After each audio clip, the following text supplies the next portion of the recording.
Back on the Mini. It's been a couple of weeks, well, it's been a few weeks since I've even opened the bonnet on it. So I haven't progressed any further, so I thought it was about time I had a look, but weather hasn't been very nice, so the last thing I wanted to do is stand outside in the rain getting wet and fed up. So today the sun is shining. I've got a spare few spare few minutes. With 3 kids and a full-time job, you don't really get too much time, but got a spare few minutes. So I thought I'd have a little investigation. Not having done anything for a few weeks, obviously it's given me the chance to have a think, and I think it's definitely a fueling problem, I think. So I understand that they suffer quite badly with fuel pump issues and that sort of stuff. It's quite a common problem for the pumps not to pump properly.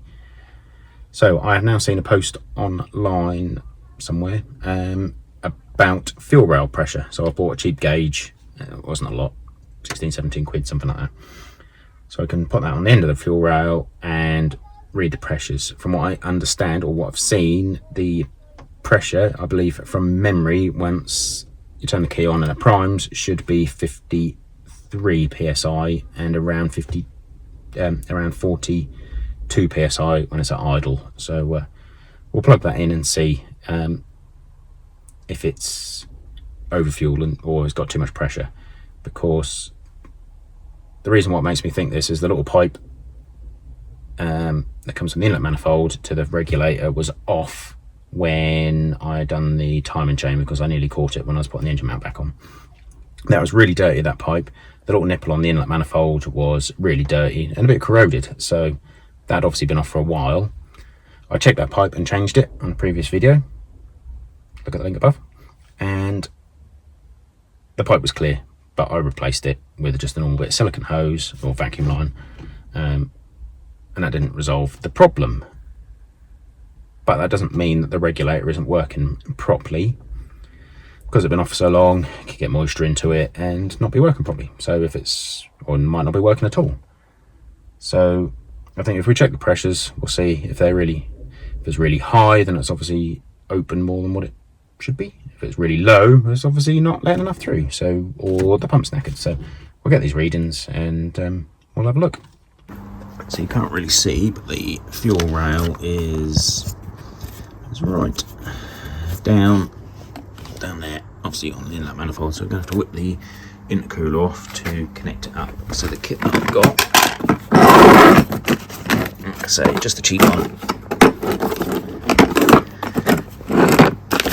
come with the pipes, so we should be able to hopefully put that onto the end of the fuel rail and then just have it sitting around here when we take some readings. So we'll whip that off quickly and see if we can get it in place.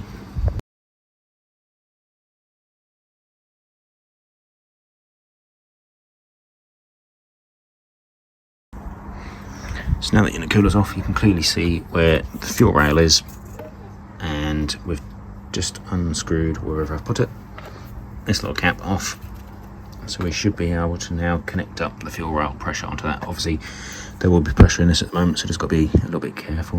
Oh, you can see, just release that pressure a little bit before putting it on. But yeah, we'll screw that on and then we'll see if we can get it in a position where we can see it clearly. So I had to take this mount off because I couldn't get this pipe on as the mount was in the way, but that's now on nice and tight. We've got the gauge connected up, so if we just turn the ignition on and prime it, we'll see what the reading is. So because the pressure was released in the rail, I've turned the key on a couple of times and we're looking at 58 psi, which from what I've seen is more than what it should be. So is the rail getting too much pressure because the regulator isn't working, and then injecting too much fuel causing the backfires? So that's already looking higher than what it should be. I wonder if we got a button to release this. No, we haven't got a little thing to release it, but let's just try releasing the pressure a bit here. See if we can. There we go. So I've released the pressure a bit. We'll turn the turn the ignition back on and see what it goes up to.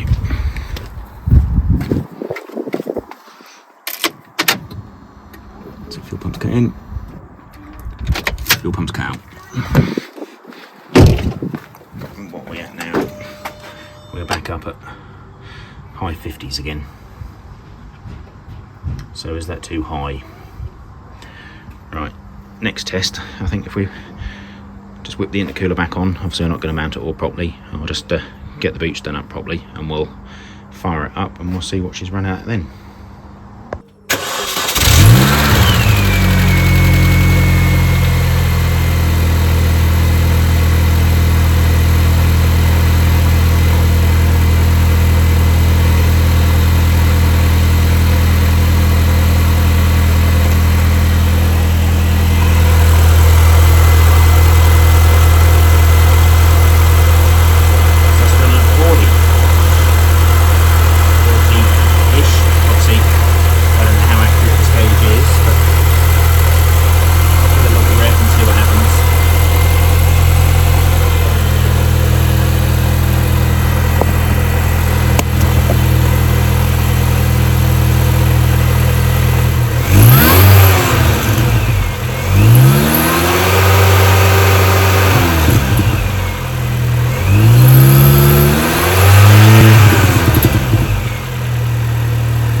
PSI, so from what I saw that is actually a bit low to what it should be, but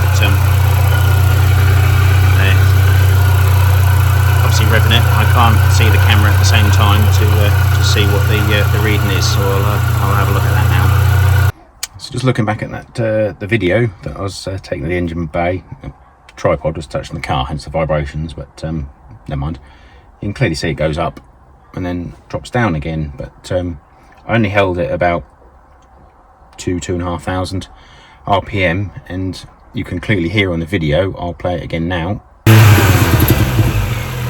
you can clearly hear that, which is the noise that it's making. That sound, it seems to do it more as well if you hold it around 2,000, 2,500 revs just on the driveway, so obviously it's not making too much noise, and you lift off, it seems to do it a lot. If you just rev it and let it drop, it does it a little bit, but more so if you hold it.